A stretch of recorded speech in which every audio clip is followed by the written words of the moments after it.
my brother and people of Afghanistan. And inshallah will be more than 200 truck will be sent it.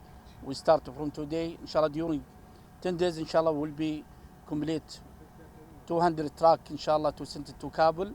The kingdom is very keen to support the Pakistan Afghani people, and before yesterday the OAC to by the kingdom to announcement to support the Afghan people.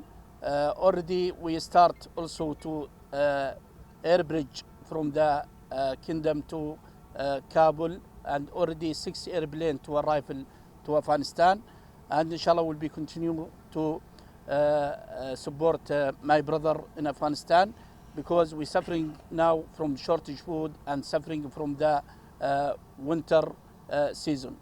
Thank you also for the Pakistani government to facilitate and to make it this event easy.